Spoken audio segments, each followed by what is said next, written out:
ॐ नमः श्रीयतिराजाय विवेकानन्दसूरये सच्चित्सुखस्वरूपाय स्वामिने तापहारिणे परतत्त्वेष्वदालीनो रामकृष्णसमाज्ञया यो धर्मस्थापनरतो वीरेशं तं नमाम्यहम्।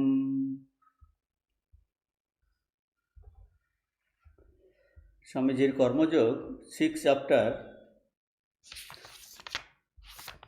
নন attachment is complete self abnegation, অনাসক্তি পূর্ণ আত্মত্যাগ।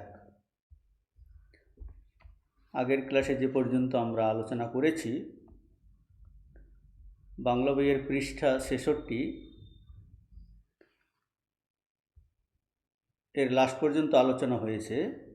English page number 87।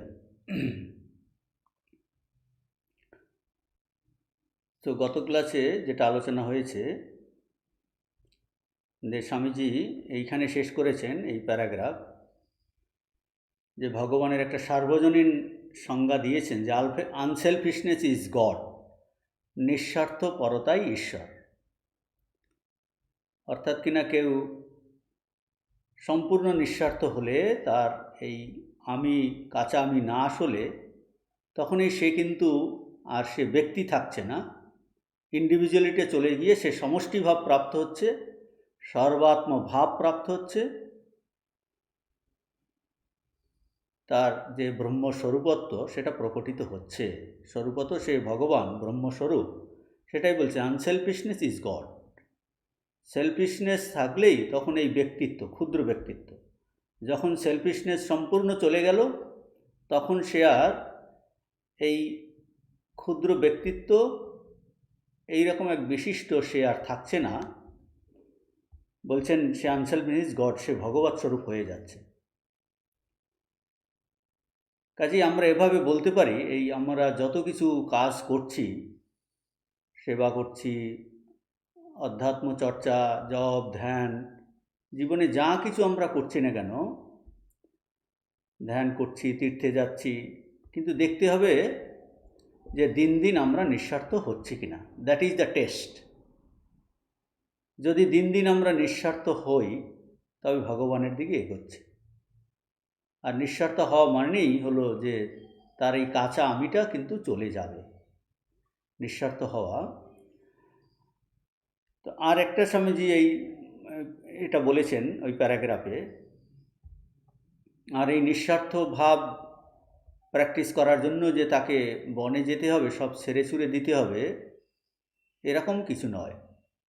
বলছেন যে এক ব্যক্তি সে প্রাসাদে থাকতে পারে, রাজ সিংহাসনে আসীন থাকতে পারে, তার অসংখ্য পরিসীম সম্পদ থাকতে পারে, কিন্তু তিনি সম্পূর্ণ নিঃস্বার্থপর হতে পারেন। আর তাহলে তো সে তো ঈশ্বরভাবে মগ্ন। আর একজন হয়তো সামান্য কুঁড়ে ঘরে বাস করছে, ছিন্ন বস্ত্র, এবং সংসারে কিছুই হয়তো তার নেই, তা সত্ত্বেও সে যদি স্বার্থপর হয়, তবে সে প্রচণ্ডভাবে সংসারে মগ্ন। এই জনক রাজার উদাহরণ দেওয়া হয়, যে জনক রাজা তার বিশাল রাজত্ব, তার সম্পদ, এত সম্মানের অধিকারী, কিন্তু তিনি ছিলেন এই নিঃস্বার্থপরায়ণ। তাকে বিদেহ জনক বলা হয়। বলছেন যে এইরকম যে একবার তার মিথিলাতে আগুন লেগেছে, তাকে খবর দিয়েছে, তখন তিনি বলছেন মিথিলায়াম প্রদীপ্তায়াম নমে দৈহতে কিঞ্চনা, যে মিথিলা জ্বলে গেলেও যে আমার তাতে কিছু আসে যাচ্ছে না, কারণ তিনি জানেন তিনি সেই আত্মস্বরূপ, নিত্যশুদ্ধ বুদ্ধমুক্ত আত্মা, চৈতন্য স্বরূপ। বলছে তাতে আমার কিছু আসে যাচ্ছে না, সম্পূর্ণভাবে অনাসক্ত, আমিত্ব তার নেই, সে ভগবতভাবে নিমগ্ন, সে ভগবৎ স্বরূপ, ব্রহ্মস্বরূপ।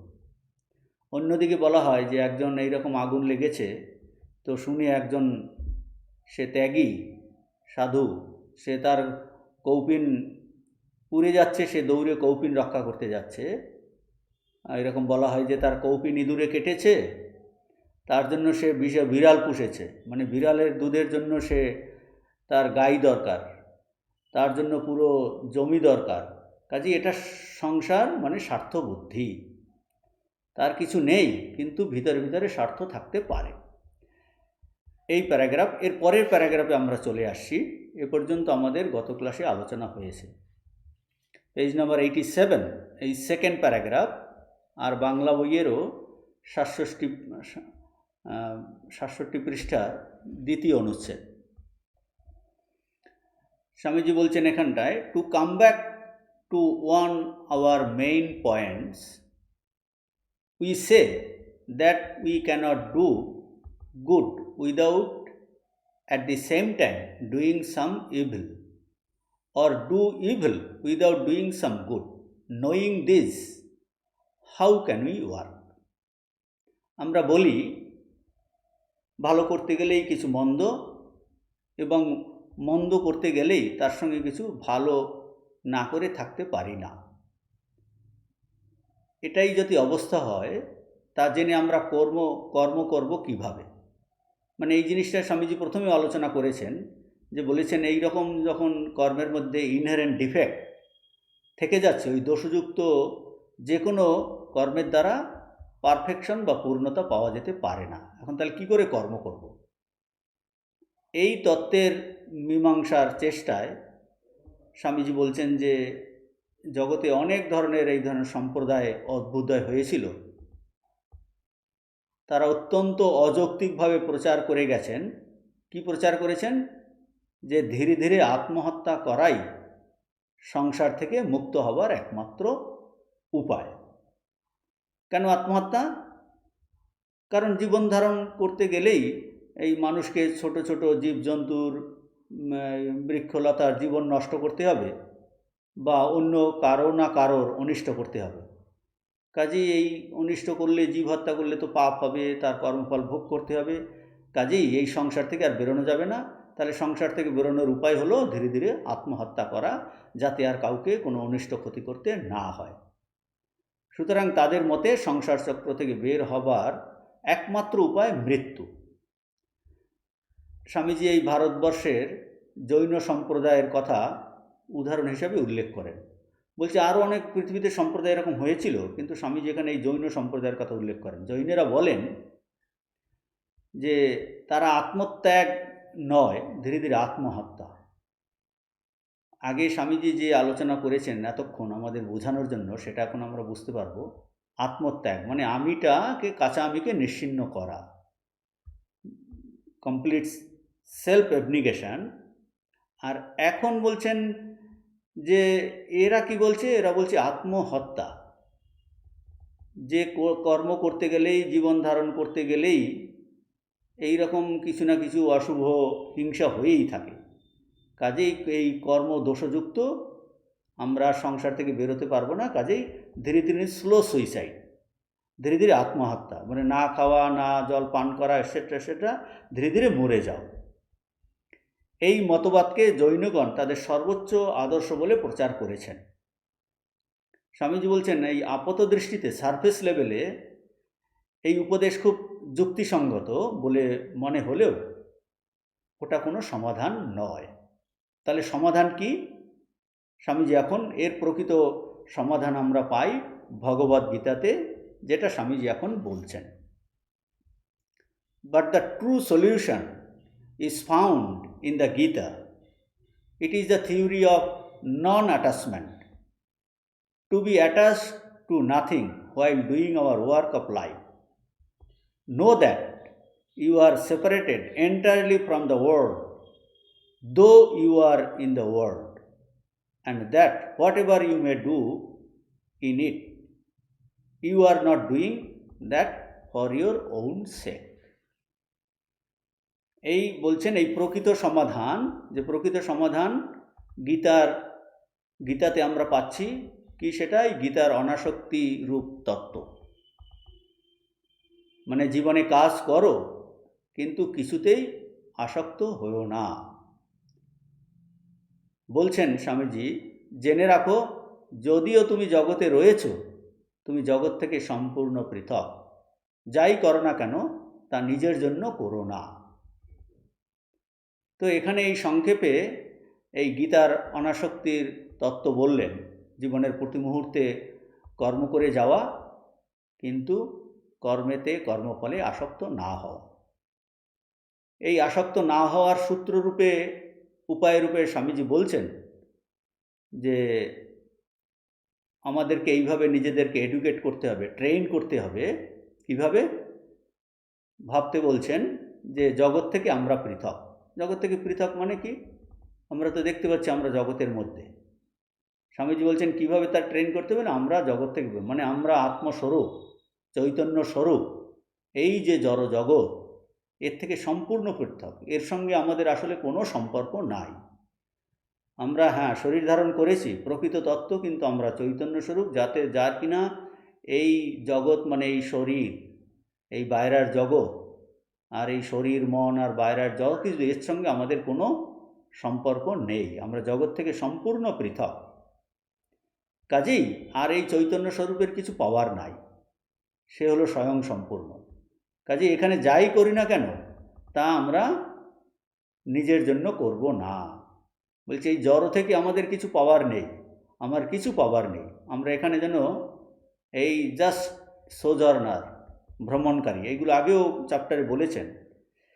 এই রকম চিন্তা স্বামীজি নিতে বলছেন, এই ভাব হজম করতে বলছেন। বলছেন তাহলে কি হবে? আমরা অনাসক্ত হব। এরপরে স্বামীজি গীতা থেকে আরও শ্লোকের কথা বলছেন যে any action that you do for yourself will bring its effect to bear upon you. If it is a good action, you will have to take the good effect, and if bad, you will have to the bad effect. নিজের জন্য যে কাজ করবে তার ফল তোমাকে ভোগ করতে হবে। কার্য যদি সৎ হয় তোমাকে ইহার শুভ ফল ভোগ করতে হবে, অসৎ হলে উহার অশুভ ফল ভোগ করতে হবে। এই গীতার যে তৃতীয় অধ্যায় ভগবান বলছেন যজ্ঞার্থাৎ কর্মণ অন্যত্র লোকোয়ম কর্মবন্ধনঃ তদর্থম কর্ম কৌন্তেয় মুক্ত সঙ্গ সমাচর।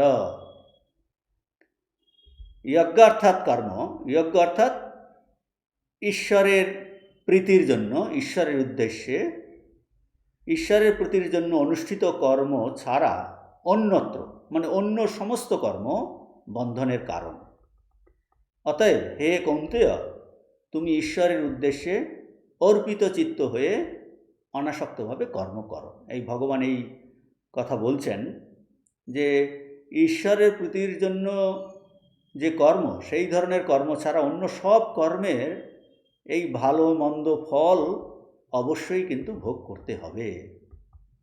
আর ঈশ্বরের উদ্দেশ্যেও কিভাবে করতে হবে?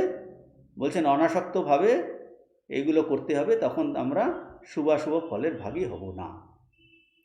মানে সমস্ত কর্মই এই ঈশ্বর উদ্দেশ্যে করতে বলছেন, তার প্রীতির উদ্দেশ্যে।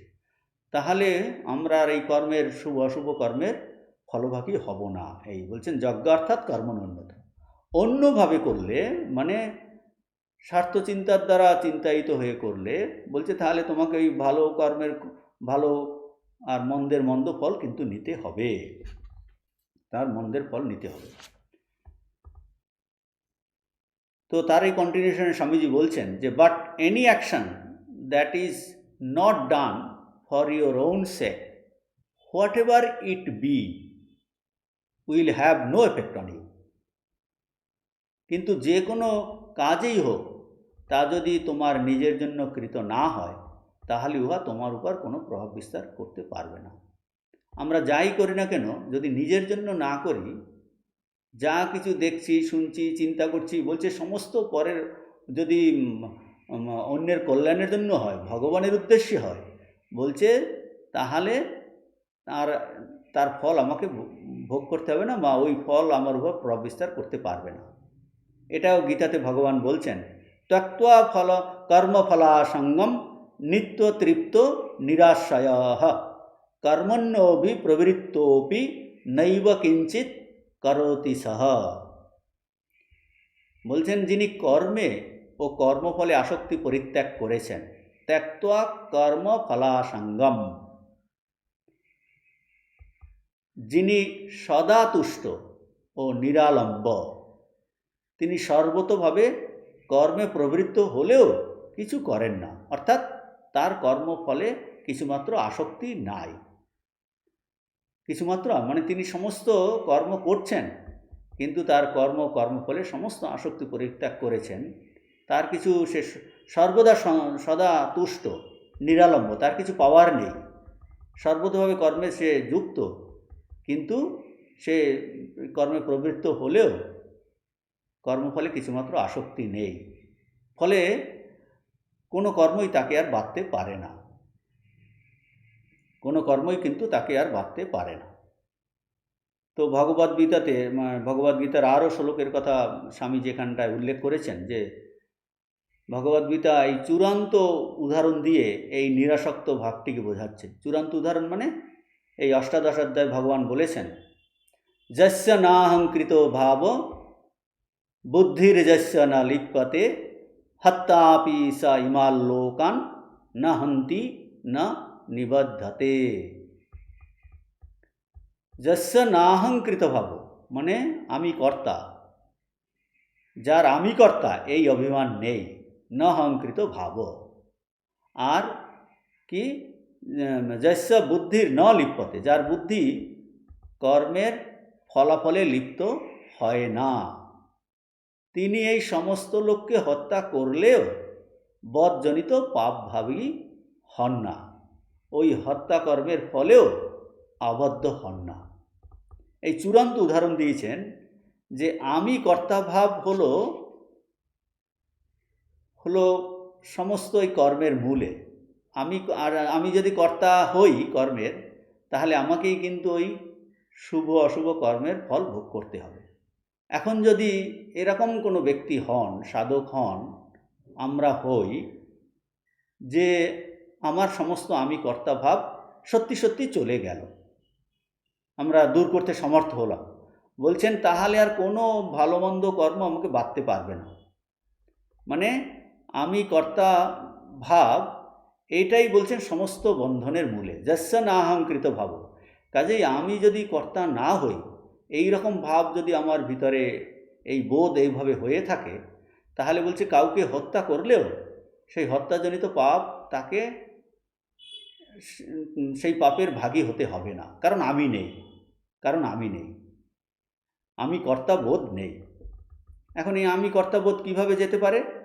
বলছেন এটা জ্ঞান বিচারে যেতে পারে, এটা জ্ঞান বিচারের দ্বারা যেতে পারে, ভক্তি ভালোবাসা যেতে পারে, তাতে আমিটা গলে যেতে পারে, আর কর্মযোগের মাধ্যমে যেতে পারে। মানে অন্যের কল্যাণের জন্য এই চিন্তা করতে করতে করতে করতে যে আমি নিজের জন্য কিছুই করব না, আমাদের এই কাঁচা আমি একদম নিশ্চিহ্ন হয়ে, যেটা বলছেন কমপ্লিট সেলফ অ্যাবনিগেশন, যে সম্পূর্ণ আমি শূন্য, মানে আমি শূন্য হয়ে তখন কী হবে, বড় আমিতে ভগবানে রূপান্তরিত হয়ে যায়। Unselfishness is god. আমিটা যখন থাকলো না, তখন তার ব্যক্তিত্ব নিশ্চিহ্ন হয়ে গেল, তার এই ক্ষুদ্র আমি বড় আমিতে মিলিয়ে গেল। বলছেন এই আমি কর্তাভাব চলে গেলে সে আর ছোট বড় কোনো কর্মেই আসক্ত হন না, এবং তাকে এই কর্মের ফল ভোগ করতে হয় না। সেটাই এখানটায় ওই এক্সট্রিম উদাহরণ দ্বারা বলছেন, কাউকে হত্যা করলেও সে পাপভাগী হয় না। কাজেই এই এক্সট্রিম উদাহরণ দিয়েছেন, মানে হত্যা করলেও পাপভাগী করতে হয় না, মানে অন্য যে কোনো কর্মের ক্ষেত্রে এটা খাটবে। হাইয়েস্ট উদাহরণ দিয়েছেন, যদি আমি কর্তাবোধ না থাকে, যস্য নাহংকৃত ভাব, তাহলে হত্যা করলেও তার পাপভাগী হবে না। কাজেই জীবনে যে কোনো সে ভালো কর্ম, তার দ্বারা যে কোনো কর্ম, শুভ অশুভ যা কিছু কর্মই সে করুক না কেন, যেহেতু তার এই অহংকার নেই, আমি বোধ নেই, আমি কর্তাবোধ নেই, কাজেই তাকে আর এই শুভ অশুভ ফল তাকে বাঁধতে পারে না। এই জন্য বলা হয়, ভগবানকে বলা হয় সৃষ্টিকর্তা। তিনি সৃষ্টি করেছেন, পালন করছেন, এবং ভগবানই সংহার করছেন। এখন ভগবান যদি এত কোটি কোটি জীবকে সংহার করেন, তাহলে তো ভগবানকে পাপের ভাগী হতে হবে। বলছে না, পাপের ভাগী কেন হতে হবে না? কারণ ভগবানের কর্তাবোধ নেই, সেই জন্য তাকে পাপের ভাগী হতে হয় না। সেই রকম আমাদেরও যদি কর্তাবোধ না থাকে, তাহলে এই পাপ পুণ্য, ভালো মন্দ, শুভ অশুভ কোনো কর্মই আমাদের বাঁধতে পারবে না। এমনকি বলছেন কোনো কাউকে হত্যা করলেও তাতেও আমাকে পাপের ভাগী হতে হবে না। অবশ্য সে তখন আর হত্যা করতে যাবে না, সেটা তো আলাদা কথা। কিন্তু ভগবদ্গীতাতে ভগবান এইরকম এক্সট্রিম উদাহরণ দ্বারা বলেছেন, যস্য নাহংকৃত ভাব বুদ্ধির যস্য না লিপ্যতে। সে সমস্ত লোককে হত্যা করলেও, মানে ভগবান নিজের কথাই বলছেন, বলছে আমি সংহার করছি সবাইকে, আমি মহাকাল রূপে সবাইকে আমি গ্রাস করছি, কিন্তু তার দ্বারা ভগবানের কোনো কিন্তু পাপ লাগবে না, কারণ তার আমি বোধ নাই। তিনি সৃষ্টি করছেন, তিনি পালন করছেন, তিনি সংহার করছেন, তার কিন্তু পাপভাগী হতে হবে না। ওই জিনিসটা যদি আমাদের জীবনে আমরা নিয়ে আসতে পারি, যে এই কর্তৃত্ব বোধটাকে আমরা কমাতে পারি, কমাতে কমাতে শূন্য করতে পারি, আমি কর্তাবোধ যদি চলে যায়, তাহলে কিন্তু আমাদেরও এই কোনো কর্মই বাঁধতে পারবে না। তার পদ্ধতি হলো জ্ঞানযোগের মাধ্যমে যেতে পারে, ভক্তিযোগের মাধ্যমে যেতে পারে, আর এই নিঃস্বার্থ কর্মের মাধ্যমেও যেতে পারে। এই কথা স্বামীজি বলছেন।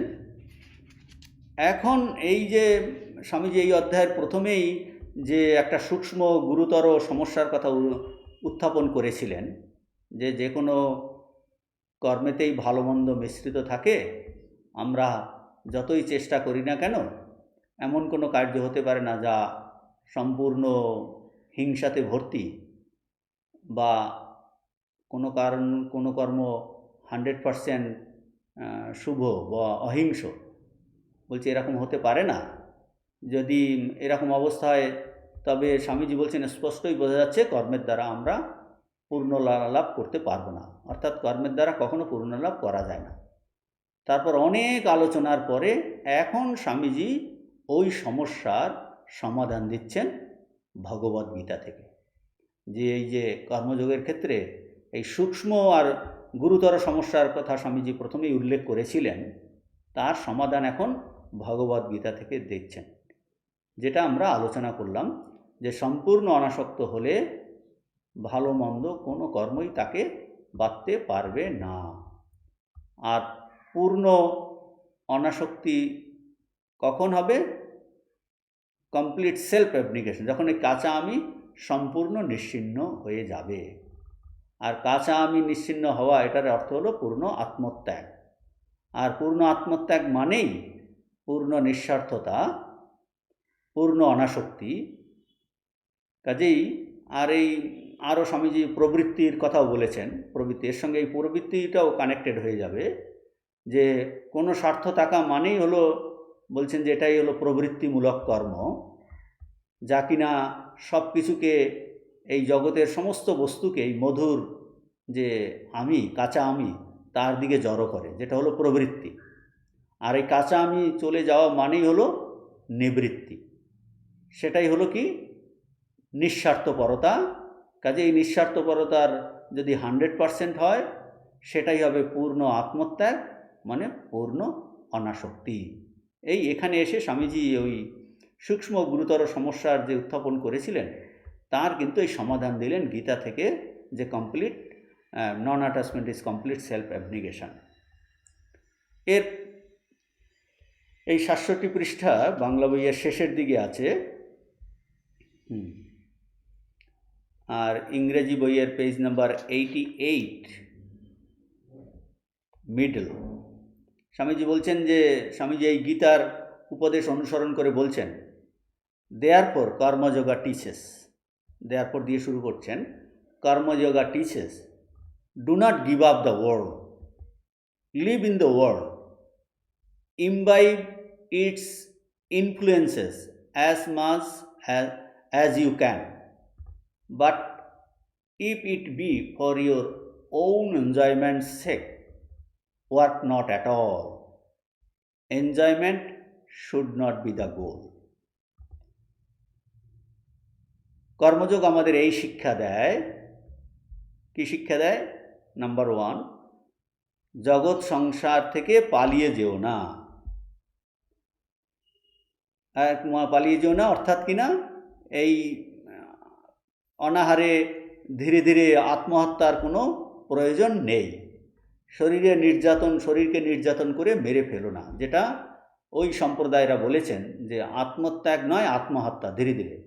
তো কর্মযোগ বলছে যে এই বলছে জগৎ সংসার থেকে পালিয়ে যেও না, এর ব্যাখ্যাতে কিন্তু ওই জিনিসটাও এসে যাবে, অর্থাৎ কিনা অনাহারে ধীরে ধীরে আত্মহত্যার কোনো প্রয়োজন নাই, শরীরকে নির্যাতন করে মেরে ফেলারও কোনো প্রয়োজন নাই। তবে কি করতে হবে বলছেন স্বামীজি, জগৎ সংসারে থাকো, সংসারের ভাব যত ইচ্ছা গ্রহণ করো, কিন্তু নিজের সুখ ভোগের জন্য কাজ একেবারেই করো না। বলছে জগৎ সংসারে থাকো, জগৎ সংসারের ভাব যত ইচ্ছা গ্রহণ করো, কিন্তু বলছে নিজের সুখের ভোগের জন্য কাজ একেবারেই করিও না। বলছে ভোগ যেন জীবনের লক্ষ্য না হয়। মানে এই জগতে থেকে তাহলে কি করতে হবে, জগতের লোকের কল্যাণের জন্য যত পারো চেষ্টা করো, কিন্তু নিজের স্বার্থের জন্য নিজের ভোগের জন্য করতে বারণ করছেন। সেই জন্যই বলছেন first kill yourself and then take the whole world as yourself. প্রথমে নিজের কিল ইয়োর সেলফ মিন্স প্রথমে নিজের এই ক্ষুদ্র আমিকে, কাঁচা আমিকে মেরে ফেলো, তারপর সমুদয় জগৎকে আপনার করে দেখো। মা সারদা দেবী যেমন বলছেন যে জগৎ পর নয়, জগৎ তোমার। যে জগৎকে আপনার করে দেখতে হলেই আমাদের এই ক্ষুদ্র আমিকে, কাঁচা আমিকে মারতে হবে। কাঁচা আমি চলে গেলেই আমরা কিন্তু এই সর্বাত্ম ভাব প্রাপ্ত হই, আমাদের যে দেবত্ব ভাব, ডিভিনিটি, সেটা প্রকটিত হয়, তখন সবাইকে আমরা ভালোবাসতে পারি। এটাই বলছেন first kill yourself and then take the whole world as yourself. Kill yourself মানে কাঁচা আমিকে, ক্ষুদ্র ব্যক্তিত্ব, এটাকে নিশ্চিহ্ন করো, তখনই আমাদের সর্বাত্ম ভাব, দেবত্ব ভাব প্রকটিত হবে, তখন সবাইকে ভালোবাসতে আমরা পারব। এটাই মহাপুরুষ মহারাজ স্বামী শিবানন্দজি বলেছেন যে তুমি যদি হও শূন্য তবে পাবে পূর্ণ। শূন্য অর্থাৎ এই কাঁচা আমিকে যদি তুমি নিশ্চিহ্ন করতে পারো, তখনই তুমি পূর্ণত্বকে পাবে। স্বামীজি এই প্রাচীন খ্রিস্টানদের একটি সুন্দর উক্তির কথা এখানে উল্লেখ করেছেন। যে স্বামীজি বলছেন যে এখানটায় খ্রিস্টানদের এই সুন্দর উক্তিটি হলো, the old man must die. পুরাতন মানুষটিকে মেরে ফেলতে হবে। পুরাতন মানুষটির কথার অর্থ কি? পুরাতন মানুষ মানে স্বামীজি নিজে এখানে অর্থ করছেন যে পুরাতন মানুষ মানে জগৎ আমার ভোগের জন্য নির্মিত হয়েছে, এই স্বার্থপর ভাব, এটাকে বলছেন স্বামীজি পুরাতন মানুষ। মানে ওই যে খ্রিস্টানদের এই সুন্দর উক্তির তার অর্থ এই প্রকৃত অর্থ, যে জগৎ আমার ভোগের জন্য তৈরি হয়েছে, এই স্বার্থপর ভাব, এইটা হলো the old man must die. এই আইডিয়া কিন্তু চলে যেতে হবে, এটা নিশ্চিহ্ন হতে হবে, এটা ঠিক আইডিয়া নয়। জগৎ আমাদের ভোগের জন্য সৃষ্টি হয়েছে, এই ভুল ধারণা পোষণ করলে বলছেন আমাদের স্বার্থপরতাই বৃদ্ধিপ্রাপ্ত হচ্ছে। বলছেন স্বামীজি যে এই অজ্ঞ পিতামাতারা তাদের সন্তানদের প্রার্থনা করতে শেখায়। কি শেখায়? হে প্রভু, তুমি এই সূর্য চন্দ্র আমাদের জন্য সৃষ্টি করেছ। স্বামীজি বলছেন প্রভুর জন্য আর কোনো কাজ ছিল না বসে, প্রভু যেন এই সমস্ত শিশুর জন্য যাবতীয় পদার্থ সৃষ্টি করা ছাড়া আর কোনো কাজ ছিল না। মানে স্বামীজি ঠুকছেন আর কি, যে তারা দেখাচ্ছেন যে এই প্রার্থনা অত্যন্ত স্বার্থপর প্রার্থনা। বলছেন এই প্রার্থনা শুধু আমাদের এই কামনারূপ অগ্নিতে ঘৃত নিক্ষেপ করা, যে এমনিতেই মানুষের মধ্যে এত কামনা বাসনা, বলছে আর এই প্রার্থনা মানে তাতে আরও ঘৃত নিক্ষেপ করা, আরও বৃদ্ধি পাচ্ছে, ভোগ বৃদ্ধি পাচ্ছে। তো এই সন্তানদিগকে বলছেন এমন বাজে কথা শেখানো উচিত নয়, বাজে কথা শেখানো উচিত। কেননা এই ধরনের শিক্ষা এই বদ্ধমূল হয়ে তাদের এই স্বার্থই বৃদ্ধি পায়, তাদের ভোগ প্রবণতা বৃদ্ধি পাবে এবং জগৎকে তারা ভোগ করতে যাবে এবং জগৎও তাদের ভোগ করবে। আরও জগৎ যেন তাদের এই তেলের ঘানিতে বলদের মতো কাজ করাবে। বলছেন এটা তো চূড়ান্ত দাসত্ব, তার মূলে আছে ওই ভুল শিক্ষা। স্বামীজি বলছে এই ধরনের ভুল শিক্ষা সন্তানদের দিও না। স্বামীজি আরও এক ধরনের লোকের কথা বলছেন, যে আর এক দল নির্বোধ লোক আছে, তারা এই মানুষকে শিক্ষা দেয়। কি শিক্ষা দেয়? আমরা মেরে খাবো বলে এই সমস্ত জীবজন্তু সৃষ্টি হয়েছে, আর এই জগৎ মানুষের ভোগের জন্য। বলছে এই আর এক ধরনের নির্বোধ লোকেরা শিক্ষা দেয়, আমরা খাবো বলে এই সব জীবজন্তু সৃষ্টি হয়েছে, আর এই জগৎ মানুষের ভোগের জন্য। এও প্রচণ্ড নির্বুদ্ধিতা।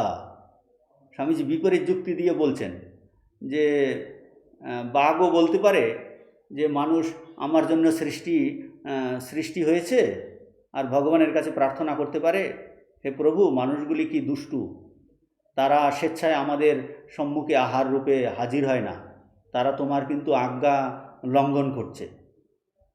মানে স্বামীজি বলতে চাইছেন যে ওই ধরনের যে এই ধারণা যারা জগৎকে বলছে, শেখাচ্ছে, সেটা ভুল। মানে ওইসব ধারণা ভুল, এগুলো নির্বুদ্ধিতার পরিচায়ক। তারা প্রকৃত তত্ত্ব কিন্তু জানে না। প্রকৃত তত্ত্ব বলছেন এগুলো প্রচণ্ড নির্বুদ্ধিতা। তো এরপরে বলছেন যে স্বামীজি তাহলে সিদ্ধান্ত কি? বলছেন যে এই জগৎ আমাদের ভোগের জন্য সৃষ্টি হয়েছে। এই যে ভুল ধারণা, এই দুর্নীতিপূর্ণ ধারণাই আমাদের বেঁধে রেখেছে। বলছে আমরা যদি যে বদ্ধ ফিল করছি, বলছে কেন? বলছে এই দুর্নীতিপূর্ণ ধারণা যে জগৎ আমাদের ভোগের জন্য সৃষ্টি হয়েছে, ওই ভুল ধারণা আমাদের যত বন্ধনের কারণ। ওই ভুল ধারণার জন্যই আমরা ভোগ করতে যাই, স্বার্থপর হই এবং দুঃখ পাই। যেমন এই মৌমাছি রস খেতে গিয়ে তার পা কিন্তু ওই রসে আটকে গিয়ে সে মারা যায়। কাজেই জগৎ ভোগের জন্য তৈরি হয়েছে, এটা আমাদের ভোগের জন্য সৃষ্টি হয়েছে। বলছেন এই দুর্নীতিপূর্ণ ধারণার জন্যই আমরা যেই ভোগে যাচ্ছি, করতে করতে আমরাই কিন্তু ভুক্ত হয়ে যাচ্ছি। আমরা এনজয় করতে যাচ্ছি, উই আর বিইং এনজয়েড। বলছেন আমরাই কিন্তু সেখানে নষ্ট হয়ে যাচ্ছে এই ভুল ধারণার জন্য। তো স্বামীজি বলছেন এই page number 89, this world is not for our sake, millions pass out of it every year, the world does not feel it, millions of others are supplied in their place. বলছেন এই জগৎ আমাদের জন্য নয়, মানে আমাদের ভোগের জন্য নয়। বলছে জগতের চরিত্র দেখো, লক্ষ লক্ষ মানুষ প্রতি বছর, মানে প্রতি বছর নয়, প্রতি মুহূর্তে এই জগৎ থেকে চলে যাচ্ছে। বলছে জগতের কোনো খেয়ালই নেই, কন্টিনিউয়াস কত লক্ষ লক্ষ মানুষ জীবজন্তু মারা যাচ্ছে। বলছে জগতের কোনো খেয়ালই নেই, কিন্তু প্রতি মুহূর্তে আবার লক্ষ লক্ষ এসে তার স্থান অধিকার করছে। জগতের এর দিকে কোনো খেয়ালই নেই। The world does not care at all. আর আমরা বলছি কি না, আমরা এই জগতের ভোগের জন্য এসেছি। বলছে জগৎকে তুমি কি ভোগ করবে? বলছে জগতের কোনো খেয়ালই নেই। জগৎ যতখানি, এখন বলছেন স্বামীজি যে জগৎ যতখানি আমাদের জন্য, আমরাও ততখানি জগতের জন্য। কি এর অর্থ? হ্যাঁ, বলছেন that this world is created for our enjoyment is the most wicked idea that holds us down.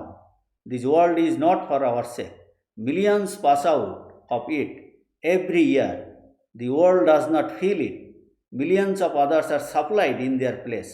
Just as much as the world is for us, so we also are for the world. তাহলে এর অর্থ হলো, মানে জগতে এসে জগৎ যতখানি আমাদের জন্য, আমরাও ততখানি জগতের জন্য। অর্থাৎ কিনা আমরা এই জগতে এসেছি, জীবন ধারণ করছি, আমরা এই নিঃস্বার্থ কর্ম করার, ঈশ্বর আরাধনার্থ কর্ম করার সুযোগ পেয়ে আমরা ধন্য হচ্ছি, চিত্তশুদ্ধ হচ্ছে, আর এই জগৎ চক্রের বাইরে বেরোতে পারছি, পূর্ণত্ব উপলব্ধি করতে সুযোগ পাচ্ছি, জ্ঞান লাভ করতে পারছি। বলছেন আমরাও ততখানি জগতের জন্য। মানে জগতে আমরা এসে এই যে জগতে আমাদের জন্য, আমরা ততখানি জগতের জন্য, মানে জগতে আমি সুযোগ পাচ্ছি। কি সুযোগ পাচ্ছি? এখান থেকে কত কিছু আমরা গ্রহণ করছি, গ্রহণ করতে বাধ্য হচ্ছি জীবন ধারণের জন্য। অতএব এখানে এসে এই মানুষের, অন্যের, জগতের কল্যাণের জন্য চেষ্টা করো, যথাসাধ্য চেষ্টা করো। তাতে আমরা নিজেরাই কিন্তু ধন্য হব, আমরা নিজেরাই কিন্তু সোজা হব, অনাসক্ত হব। তখন এখানে আসা সার্থক হবে, এখানে আসা সার্থক হবে। সেজন্য বলছে জগৎ যতখানি আমাদের জন্য, আমরাও ততখানি জগতের জন্য। আমরা যদি ভাবি যে তার ভালো অর্থ হলো জগৎ যতখানি আমাদের জন্য, অর্থাৎ আমাদের জীবন ধারণের জন্য উপযুক্ত জিনিস এখান থেকে আমরা পাচ্ছি, নিতে বাধ্য হচ্ছি। কাজেই এই যখন সুযোগ পাচ্ছি, এটাই হলো আমাদের এখানে এসে মানুষের কল্যাণের জন্য, অন্যের মঙ্গলের জন্য, জগতের কল্যাণের জন্য আমরা করে নিজেরাই ধন্য হচ্ছি, ধন্য হব। আমরা নিজেরাই সোজা হব এবং এই জগৎ চক্রের, এই সংসার চক্র থেকে আমরা বেরিয়ে যেতে পারব। তাই স্বামীজি তার কবিতাতে বলেছেন, দাও দাও ফিরে নাহি চাও, যদি থাকে হৃদয়ে সম্বল। মানে প্রকৃতি আমাদের থেকে কিন্তু কেড়ে নেবে, বলছে তাহলে তুমি দাও, দেন গিভ হোল হার্টেডলি। প্রকৃতি কিন্তু কিছুই রাখবে না, সমস্ত কেড়ে নেবে, then give wholeheartedly. Swamiji এখানে একটু আগেও বলেছিলেন যে, এই লাস্টে বলেছেন এই প্যারাগ্রাফের, just as much as the world is for us, so we also are for the world. কিন্তু আগেও একবার এই প্রসঙ্গটা এসেছে, if the world is created for us, we are also created for the world, we are also created for the world. যদি জগৎ আমাদের জন্য সৃষ্ট হয়ে থাকে, আমরাও জগতের জন্য সৃষ্ট হয়েছি। এর একটা অন্য অর্থ আমরা এভাবে পেতে পারি এইভাবে, যে আমরা যদি ভাবি জগৎ আমাদের ভোগের জন্য, তবে জগৎও কিন্তু আমাদের ভোগ করবে, আমাদের এই পশুর মতো কিন্তু দাসের মতো খাটাবে। মানে এই পশুবৎ জীবন কি তা কি ভালো হবে? সুতরাং মানে আমরা জগৎকে যদি ভোগ করতে চাই, জগৎও আমাদের থেকে সমস্ত আমাদের ভোগ করে আমাদের একদম নিশ্চিহ্ন করে দেবে, এবং আমরা এই বারবার এই দাসত্ব করতে থাকবো। বলছে এটা কিন্তু ভালো অবস্থা নয়। আমরা যদি ভাবি জগৎ ভোগে, আমাদের ভোগের জন্য, জগৎও আমাদের ভোগ করবে। ওই তেলের ঘানির মতো আমাদের কর্ম করিয়ে করিয়ে এখান থেকে তেল বের করে নেবে, অথচ আমরা কিছুই পাবো না। এটা কারণ আমাদের ভুল ধারণা। অথচ আমরা যদি ভাবি যে জগতে এসে আমরা এখানে কিছু মানুষের কল্যাণ করে আমরা সুযোগ পেয়ে আমরা সুযোগ পাচ্ছি, আমরা ধন্য হচ্ছি, তখন বলছেন সেটা ঠিকভাবে ইউটিলাইজ করা এই জগৎ। সুতরাং এই দুদিক দিয়ে এর অর্থ হতে পারে।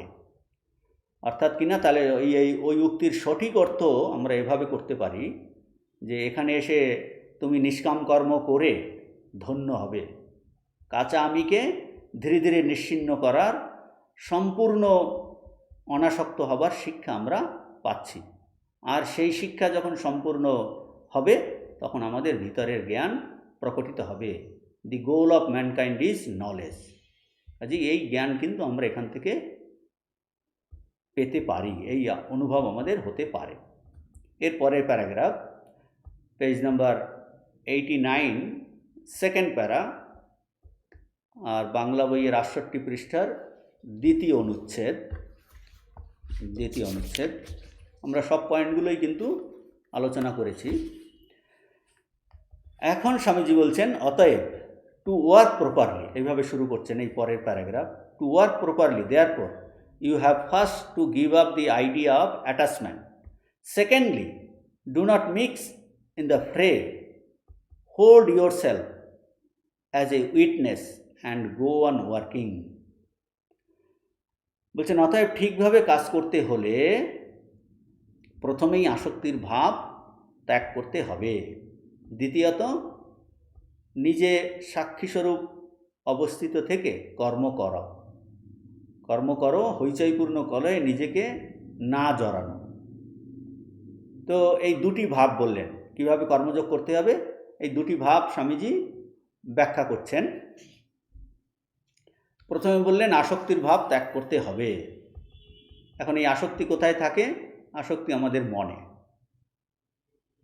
এখন তা কিভাবে ত্যাগ করতে হবে? স্বামীজি উদাহরণ দিচ্ছেন, মাই master use to say, look আপন your children as a nurse does.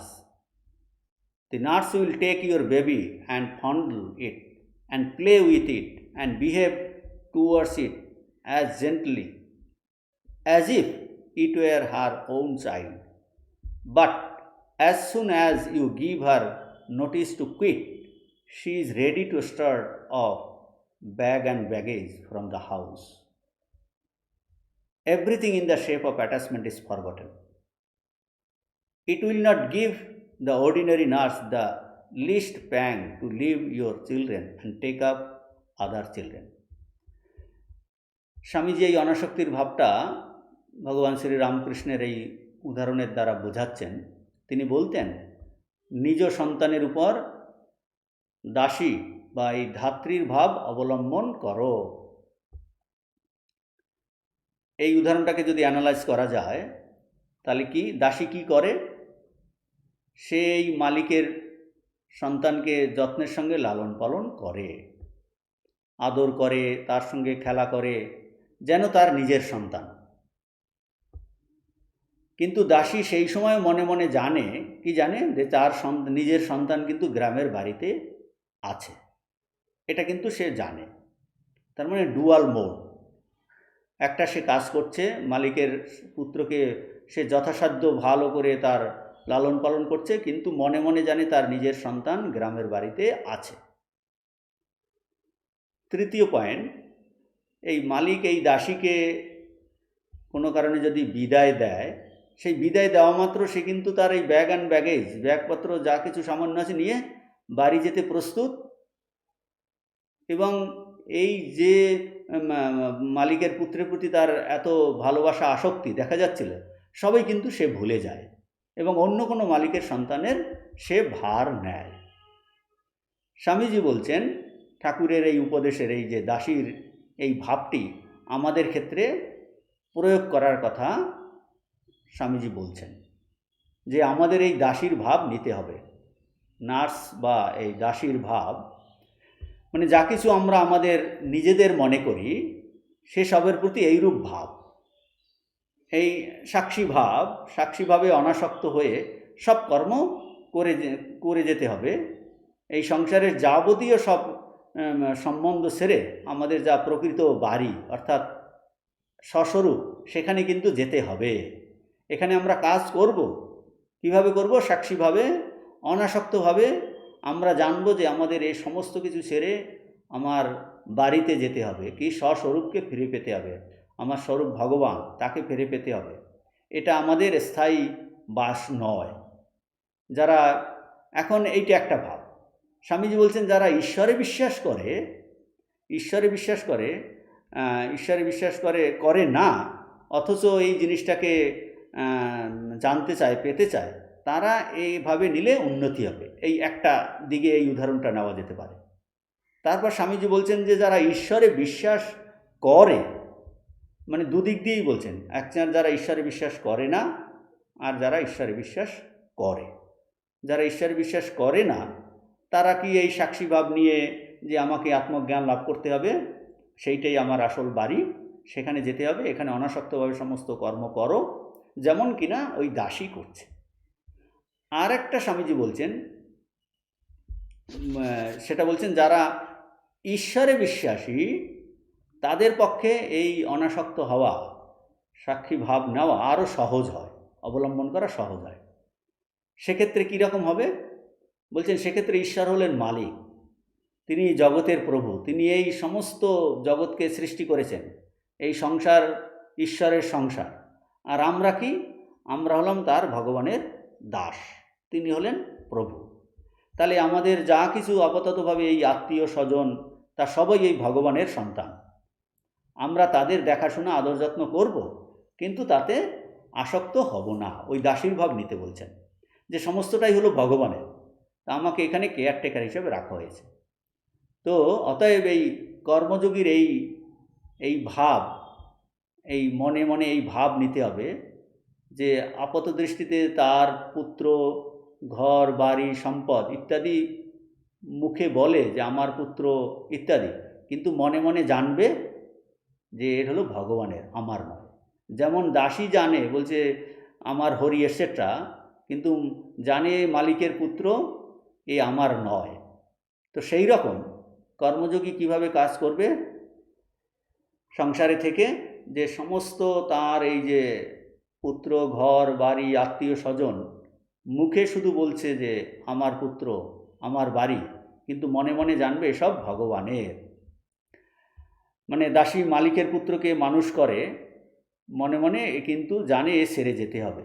সেই রকম এই সমস্ত কিছুই ভগবানের, সুতরাং সে খুব যত্ন করে কিন্তু অনাসক্ত। এই সংসারের যা কিছু সম্বন্ধ, আত্মীয় স্বজন, এরা এই নিজের সুখ ভোগের জন্য নয়, সুখ ভোগের জন্য নয়। মালিকের পুত্রকে যেমন সে মানুষ করছে নিজের সুখ ভোগের জন্য নয়, সেই রকম যে কর্মযোগী এখানে সমস্ত কাজ করবে, জগৎকে যা কিছু সব কাজ করবে, কিন্তু নিজের সুখ ভোগের জন্য নয়। কারণ ভোগ আমাদের লক্ষ্য নয়। আর ভোগের জন্য হলে সেই চিন্তাতে কিন্তু আসক্তি হবে, তা কিন্তু স্বার্থপরতা। আর কিন্তু প্রকৃতপক্ষে এই জগৎ সংসার আমাদের ভোগের জন্য নয়, তাতে কিন্তু এই আসক্তিভাব দূর হবে। আমরা জড়িয়ে পড়ব না, সাক্ষীভাবে কর্ম করতে পারব। কাজেই এই ঈশ্বরে বিশ্বাসী হলে এই সাক্ষীভাব আরও সহজ হয়। সব ভগবানের, তিনি মালিক, আমি হলাম কেয়ারটেকার। কর্মযোগী জানবে যে তাকে ভগবানকে পেতে হবে, এখানে সে সেবা করছে, তার সেবা করছে, এই সেবা করতে করতে করতে তার চিত্তশুদ্ধি হবে এবং তার সাক্ষাৎ পেতে হবে। এই স্বামীজি এই উদাহরণ দিয়ে এটা বোঝাচ্ছেন।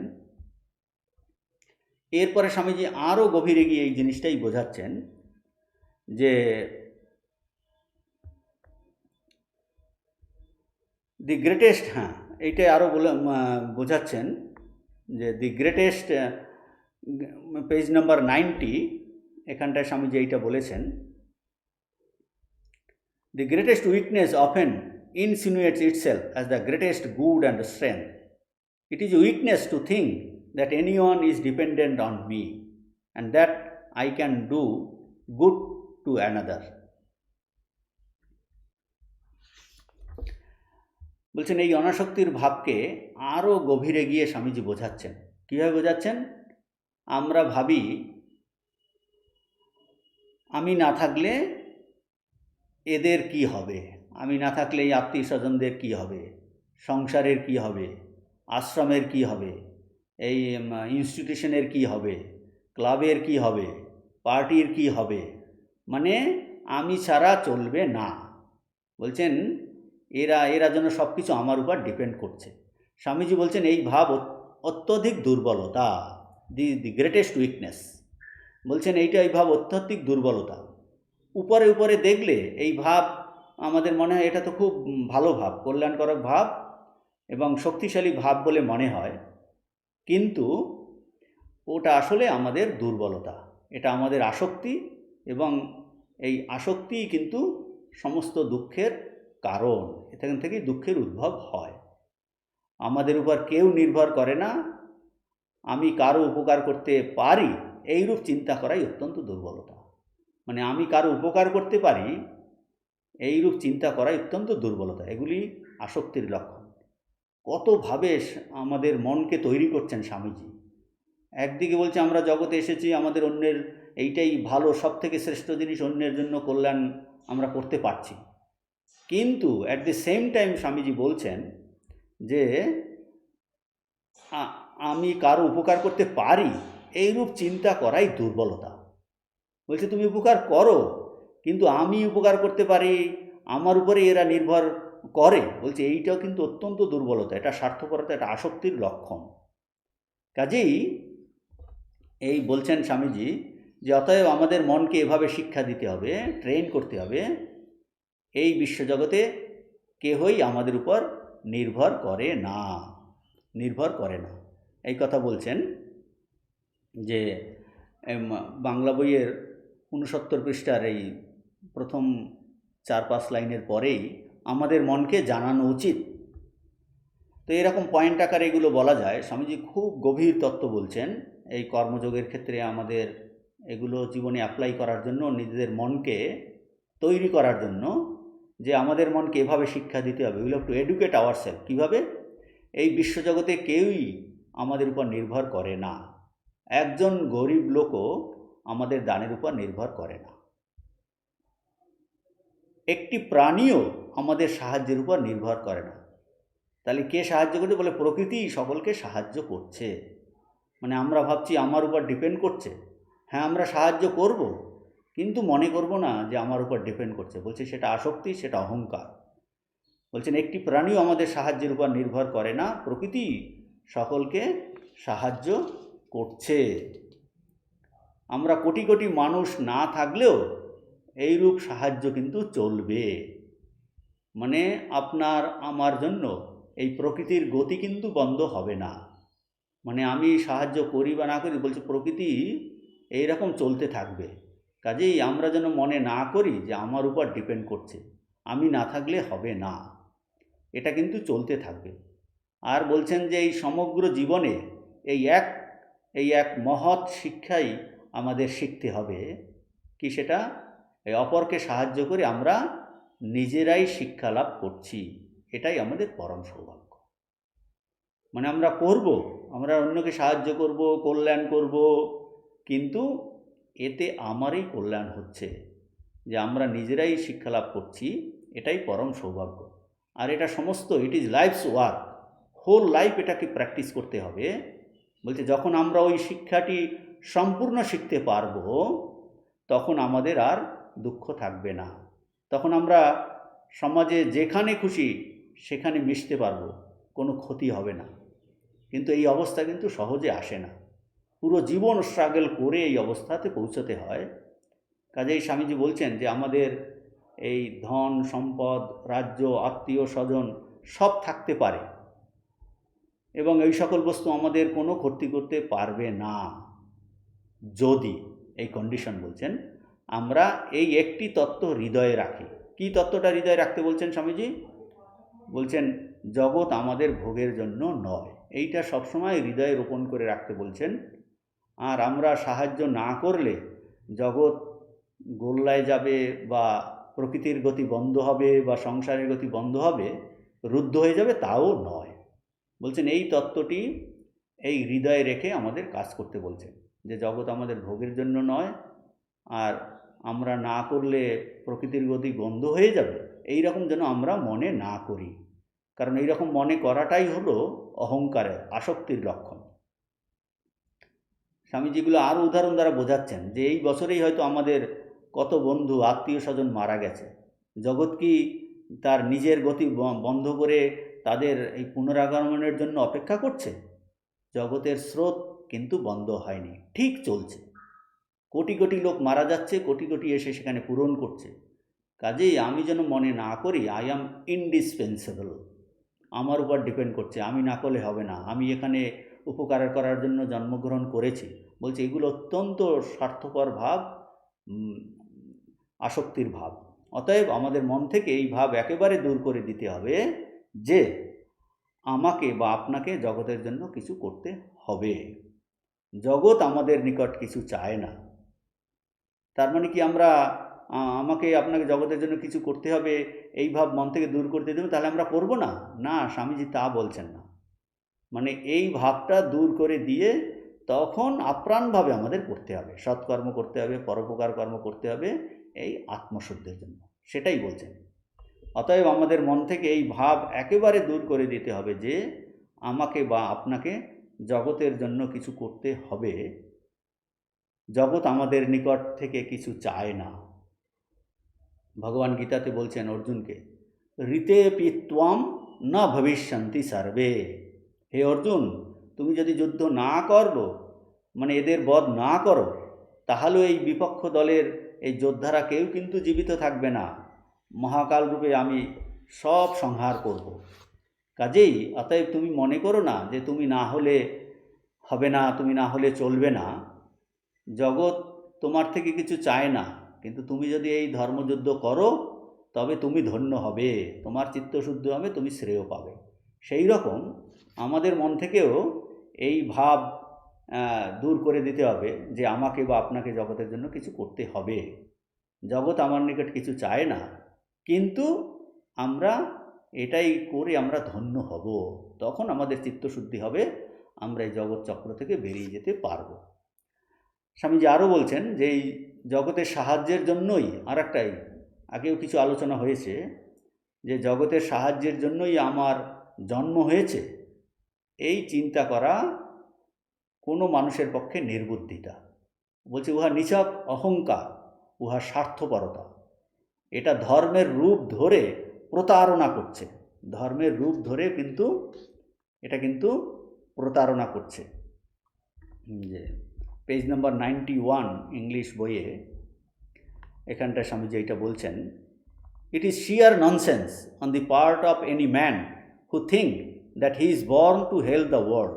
It is simply pride, it is selfishness insinuating itself in the form of virtue. When you have trained your mind and your nerves to realize this idea of the world's non-dependence on you or on anybody, there will then be no reaction in the form of pain resulting from work.